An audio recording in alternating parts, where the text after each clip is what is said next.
Welcome back. We're continuing our discussion on deplatforming and cancel culture online. And joining me again is Mark Jeftovic, CEO of Easydns.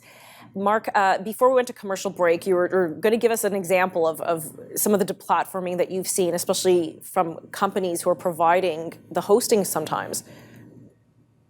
Well, in one particular case, we received a demand to take down a customer, and we said we weren't going to do it until there was a court order or something similar.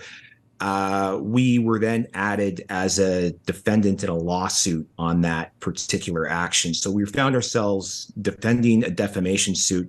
We found out that the customer in question had been successfully deplatformed by these same people by the prior web host. And so that customer sued the prior web host and won, or settlement or something. So it shows that how the provider can be hit from both sides. You have people pressuring you to deplatform somebody, but then they can turn around if you do deplatform somebody and sue you for improperly deplatforming them. So it's really important for a provider to just have a sound basis, a policy they consistently stick to, and just to remain calm in those kinds of situations. Now, of course, it changes if it's the government that's doing the deplatforming, and that's been the big shift since the book came out. Well, and that's probably where we're going to go next. When we've seen, and we've had you on before talking about government overreach with a trifecta of legislation that's coming in that's really asserting a lot of control in what was previously a very free sphere of internet and online life. What do you anticipate that deplatforming will look like now that the government may be the one knocking on your door saying, hey, this website, we don't like it any longer, cancel it? Yeah, it's really going to get messy because legislatively, we have the groundwork in C11, which puts the internet under the purview of the CRTC. There's no hard and fast rules on how that would be implemented, but there's a theoretical opening for that to happen.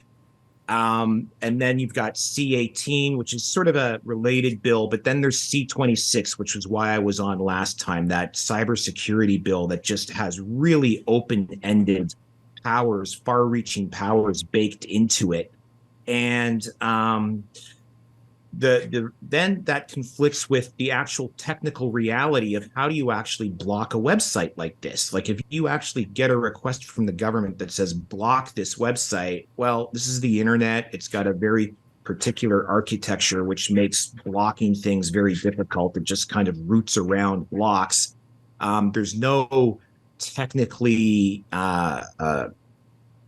viable way to just create lists, block lists that can actually not be circumvented fairly easily. So you've got the legislative groundwork, but the technical reality that are not really going to fit together very well. And it's going to put, again, service providers in a very difficult position going forward. I'm not sure in this climate, if this goes forward, why any internet service provider would want to continue in this business. It sounds like too much pressure. It really does. It sounds like a lot of authoritarianism pressure.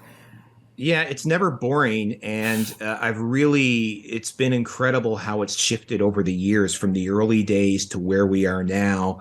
In the early days, and even until fairly recently, most service providers here in Canada, you usually have a pretty good relationship with the law enforcement agencies. You're on a first name basis with people in there. Sometimes you've had lunch over the years. And then if they need to do something, they'll even like call you up and say, hey guys, what do you want us to put in the warrant? Like, we need to do this. And so what do you need from us? And we can say, like, this is what we need. We can't be too broad. We can't be, and it's very cooperative. Now, when you have all of this legislation going on, it's like, well, now what happens? And I think I might have mentioned this in the past.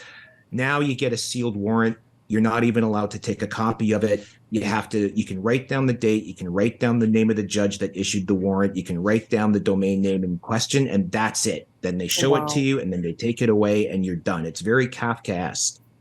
Okay, so if you are online and you maybe have a blog, what steps, we only have about half a minute left, what steps can you take to protect yourself from deplatforming? You keep backups of all your data. You keep control of your domain name. You have your auth codes. So even if your registrar unplugs you, you can just move to a different location, a different geopolitical location, and restore your domain and restore your contents. Okay. We're going to continue this discussion, but we're going to shift a bit. We're going to talk about CBDCs right when we come back, and we'll be with you in just a moment.